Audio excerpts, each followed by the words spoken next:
O dólar comercial disparou agora pela manhã, chegou a R$ 5,79, maior valor desde maio. O Banco Central interveio e injetou dólar no mercado para segurar a cotação da moeda.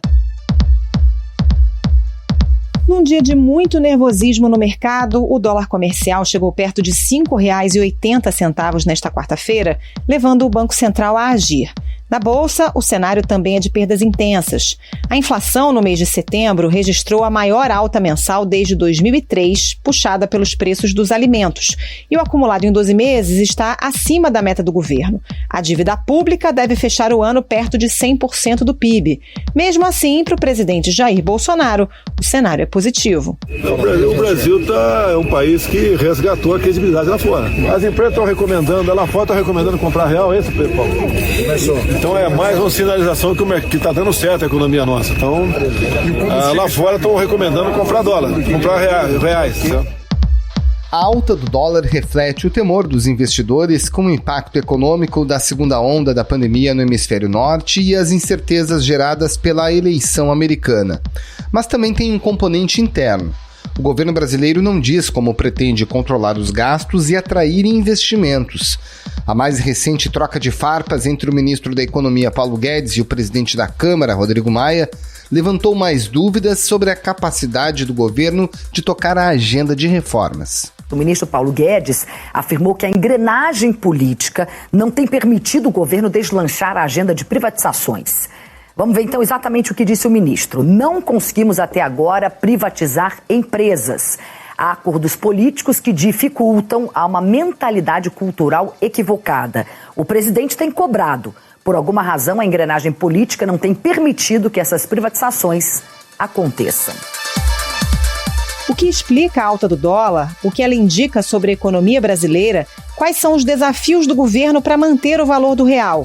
E quais são as perspectivas para o futuro? Esses são os temas do Ao Ponto desta quinta-feira. Eu sou o Roberto Maltic, estou com a Carolina Moran. E nesse episódio, a gente conversa com Alexandre Espírito Santo, economista-chefe da Oraman Investimentos.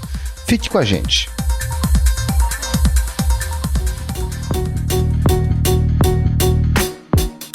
Alexandre Espírito Santo, economista-chefe da Oraman Investimentos. O dólar está pressionado, né? Chegou ali perto de 5,80 nessa quarta-feira, depois cedeu um pouquinho, mas o real segue se desvalorizando mais do que outras moedas aí no mundo. Dá para fazer um diagnóstico da saúde da economia brasileira a partir dessa variável do dólar? Quais são os fatores que estão entrando nessa conta?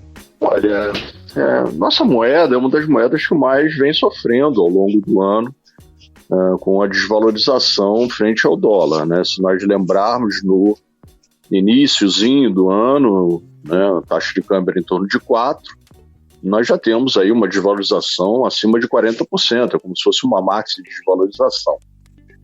Existe uma série de razões para esse movimento ruim da nossa moeda, né? O principal deles é que o cenário internacional, por conta da pandemia, ele se modificou muito radicalmente. Nós tínhamos uma expectativa de ter um ano muito mais favorável em relação ao lado fiscal. Tínhamos conseguido uma grande vitória no ano passado ao aprovarmos a reforma da Previdência. Outras reformas estavam no radar, porém aí veio a pandemia e o governo, muito corretamente, teve que auxiliar, ajudar aqueles mais necessitados, os vulneráveis, e tiramos dinheiro onde não tínhamos, né? Esse ano vai ser muito, muito elevado, né? Gastamos aí em torno de 10% do PIB na ajuda, né, à sociedade mais carente, e a relação de dívida sobre PIB que está caminhando aí a passos largos para 100%, o que é um número muito ruim para um país como o nosso. Então, nesse sentido, como a taxa de juros do nosso país caiu muito fortemente nos últimos anos. O Comitê de Política Monetária do Banco Central manteve a taxa básica de juros da economia em 2% ao ano. O Copom avaliou que, apesar de existirem pressões, a inflação segue compatível com o cumprimento da meta. Os investidores estrangeiros que estavam aqui surfando a onda, né, desse diferencial muito elevado entre o nosso juro e o juro internacional, né, eles bateram em retirada, então estão saindo do país o que fez com que houvesse essa pressão compradora de dólares e, consequentemente, fazendo com que o preço subisse. Então, o diagnóstico é que uma série de fatores fizeram que nós tivéssemos essa enorme desvalorização. Você menciona a questão dos investidores que estão saindo do país e, ao mesmo tempo, você menciona que o auxílio emergencial dado durante a pandemia era esperado e, inclusive, foi elogiado pelo próprio FMI. Agora, por que os investidores agora estão com medo? Os investidores estrangeiros, eles estavam aqui no país olhando, não é, a perspectiva de uma mudança fiscal que estava em curso. Como os investidores estrangeiros começaram a perceber que essas mudanças, essas reformas iriam atrasar, eles começaram a olhar o seu próprio mercado. Como o Fed, o Banco Central Americano, começou uma política ultra expansionista para tentar, né, ajudar aí a reverter a recessão. Né, como eu brinco até com os meus alunos, estivesse jogando dinheiro de helicóptero, né, dólares sobre Wall Street. Diante disso, os investidores estavam lá aproveitando, né, porque o mercado de ações americano vinha subindo como se não houvesse amanhã. Então, o investidor estrangeiro que estava em outros países, né, nós inclusive, né, bateram em retirada para comprar, comprando o dólar para comprar as ações deles próprios, né, que vinham subindo e muito fortemente até agosto, né, foram altas ininterruptas, né, máximas em cima de máximas. Diante desse quadro, era até natural que, com as nossas dificuldades, esses investidores efetivamente saíssem. Se nós olharmos o saldo dos investidores estrangeiros na Bolsa Brasileira, é muito negativo esse ano. Eles saíram em retirada, agora em outubro voltaram um pouquinho, mas era previsível diante de todo esse movimento.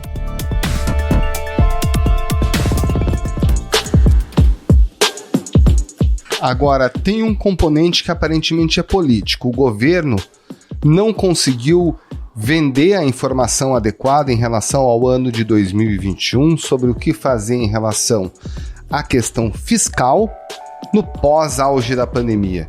Isso também implica em uma mudança do comportamento desses investidores? Essa pergunta é ótima, porque à medida em que a pandemia foi, né, teoricamente sendo mitigada por conta de novos tratamentos, possibilidades de vacina, os investidores começam a olhar para frente, né? Vamos olhar o ano de 2021.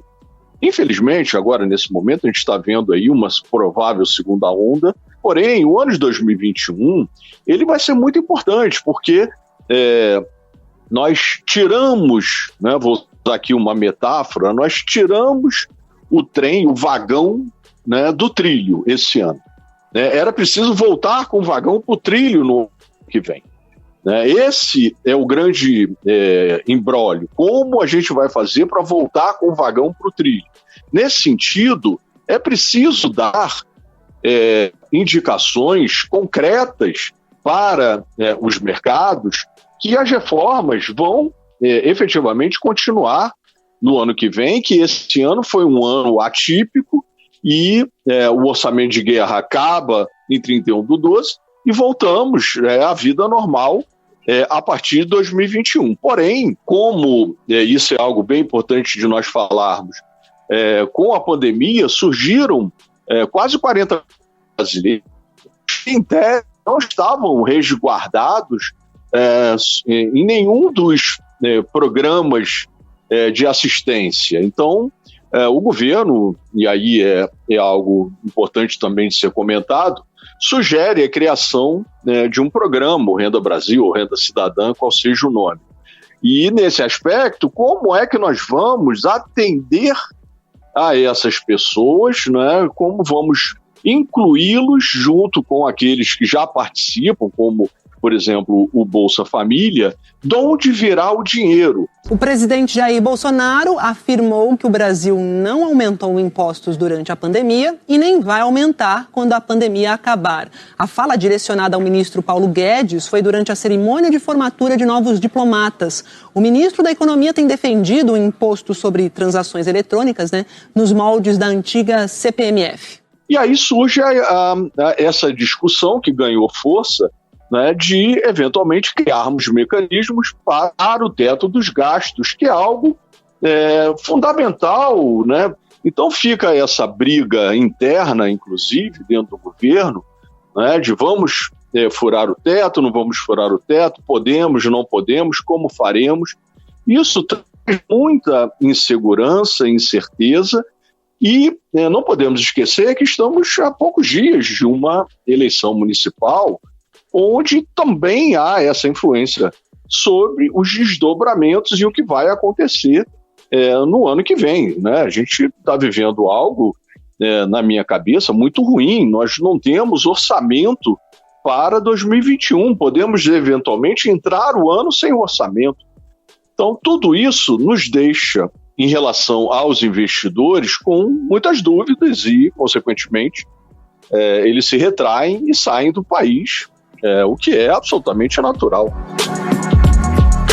Alexandre, falando um pouquinho mais sobre endividamento, você já citou aí o dado, de que a dívida pública federal vai bater perto dos 100% do PIB até o fim do ano, perto de 5 trilhões de reais, é muita coisa, aumentou muito a dívida nesse ano. E o governo está se endividando em curto prazo, com títulos de 6 meses, de 2 anos, o prazo da dívida está muito curto, na média abaixo de 3 anos, o governo acaba vendendo almoço para comprar a janta, Dá para desatar esse nó? Como é que isso se reflete nas contas do país?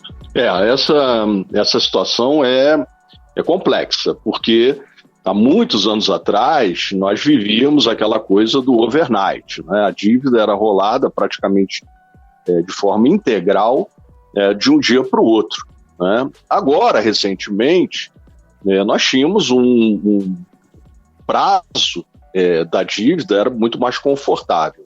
Porém, à medida em que o Banco Central reduziu nossa taxa Selic, para esse nível atual de 2%, os investidores começam a fazer suas contas, e o que também é bastante razoável. Como à medida em que a inflação, que estava efetivamente muito comportada até 3, 4 meses atrás, como ela começa a dar sinais de que eventualmente aquele melhor cenário já está no retrovisor, e ela volta ali a ficar em torno de 3% ou até um pouco mais, como é que você vai financiar o tesouro, esse enorme buraco que a gente tem? O governo federal entregou ao Congresso a proposta de orçamento para o ano que vem, com a previsão de mais déficit, um déficit de mais de 230 bilhões de reais. Com uma taxa de juro negativa,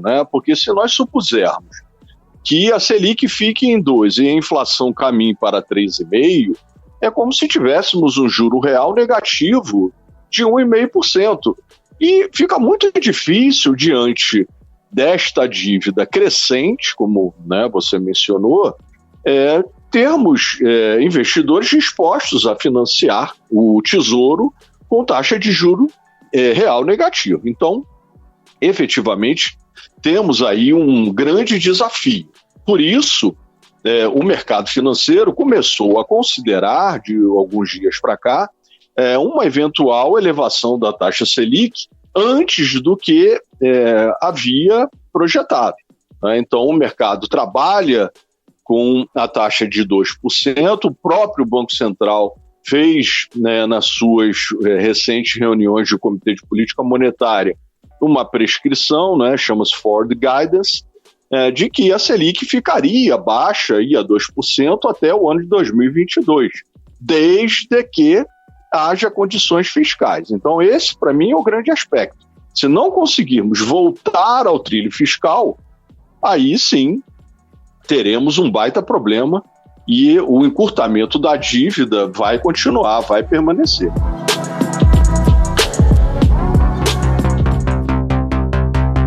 Agora, com relação à inflação, Quais são os elementos que estão relacionados aos preços que são os mais importantes nesse momento? O grande ponto na minha cabeça é de que maneira nós teremos o comportamento da inflação à frente. Se nós pegarmos a inflação que está agora baixa, essa que todo mundo fala, está muito baixa, 2%, 3%. Se nós pegarmos a inflação medida pelo IGP, que é o índice da Fundação Getúlio Vargas, onde aí sim nós temos não somente o consumo, mas também o atacado, a construção civil, essa inflação ela já está em 20% no acumulado em 12 meses. E essa inflação, ela pode, esse é o meu grande receio, ela pode contaminar através dos contratos, né, que são reajustados anualmente, ela pode contaminar a inflação para o consumidor, essa da meta que o Banco Central tem que perseguir. De janeiro a setembro, o arroz subiu quase 41%. Segundo economistas, resultado da maior demanda interna e de países como a China. Então, se eventualmente nós tivermos esse cenário que seria mais desfavorável, a inflação caminhando para esses 3,5%, né, que é um número que eu considero exequível, não é? A gente vai precisar subir a taxa Selic. O Banco Central necessariamente tem que responder a esse aumento de inflação. Ao subir a taxa Selic, vai vir o movimento inverso. Né, os empresários que estavam começando a ficar otimistas, né, para investir na produção, aumentar a oferta de emprego, no fundo eles vão se retrair, não é? Porque você começa a olhar oportunidade de investir no mercado financeiro ao invés de colocar o dinheiro na produção, no seu negócio. Então isso acaba gerando um círculo vicioso, não é? Que é aquela coisa de emprestar dinheiro através de juros, né, sem que você beneficie o setor produtivo. Então, de uma maneira concreta, você acaba interrompendo um provável ciclo virtuoso que nós caminhávamos, não é, até o início desse ano, né, com o juro muito baixo e reformas, porque aí sim a inflação continuaria, não é, muito baixa ali, em torno de 1,5%, 2%, e conseguiríamos investir em novas fábricas, novos negócios. O empreendedorismo estava com tendência de alta, de pequenos e médios empreendedores, geram muito emprego e, consequentemente, teríamos um crescimento muito maior do que esse que provavelmente teremos no ano que vem. Nós estamos trabalhando preliminarmente aqui na Orama com um crescimento para o PIB do ano que vem em torno de 2,5%. Né? Já tinha trabalhado, a minha expectativa anterior era alguma coisa acima de 3, 3,5%. Então, esse processo ele pode ser custoso para a sociedade em termos de geração de renda, de emprego e, consequentemente, seria ruim no cômputo geral.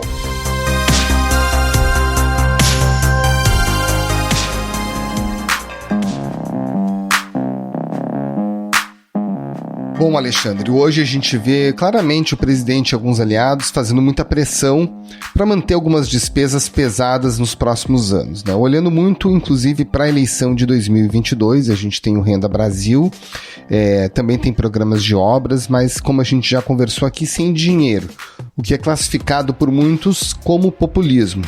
O quanto que isso acaba contaminando todo o ambiente econômico? Eu acho que o grande fiador da política econômica é o ministro Paulo Guedes, né? Nós já tivemos na equipe econômica do ministro, né, se pegarmos desde o início, nós já tivemos, né, muitas pessoas muito boas que saíram da equipe, né, foram para a iniciativa privada, algumas delas. O Ministério da Economia teve 2 baixas hoje. O secretário de Desestatização, Salim Matar, e o secretário de Desburocratização, Paulo Webel, pediram demissão. Porém, o ministro permanece, né? E ele, nesse aspecto, ele vem dizendo, né, reiteradas vezes, que o presidente tem dado o prestígio necessário, o aval necessário para que ele conduza. Né? Então, como eu mencionei, foi um ano atípico, né? O ministro Paulo Guedes, ele ficou encilhado, né? Pode fazer se a gente agora está precisando ajudar as pessoas que precisam. Minha cabeça é que o ano de 2021 é o ano onde teremos que observar esse, como você comentou, esse populismo, né? Se efetivamente nós vamos voltar ou não às reformas. Porque, veja, né, fazer reformas num momento onde o país deveria estar saindo para o retorno do crescimento é desafiador, porque quando a gente faz reformas, né, olhando sob o aspecto econômico, as políticas associadas às reformas muitas vezes são contracionistas, né? Elas vão contra o crescimento, olhando sob esse aspecto do gasto público. Então, a gente vai precisar observar se efetivamente o ministro Paulo Guedes ter autonomia suficiente para conduzir de novo, né, a reforma administrativa, porque ela é absolutamente importante.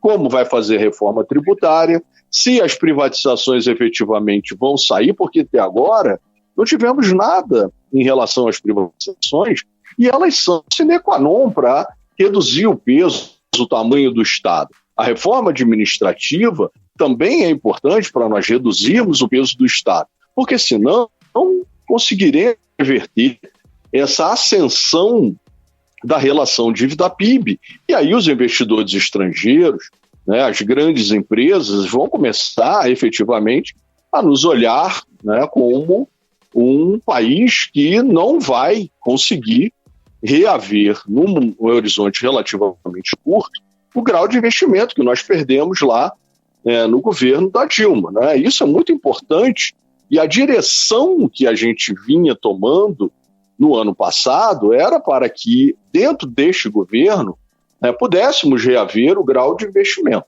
Se não conseguirmos, em 2021, prosperar, né, com essas reformas, eu vejo cada vez mais difícil esse cenário de retornarmos a ostentar o grau de investimento. Alexandre Espírito Santo, economista da Orama Investimentos, muito obrigado pela sua participação aqui no Ao Ponto e um ótimo trabalho. Obrigada, Alexandre. Um abraço. Até a próxima. Muito obrigado. Foi um prazer.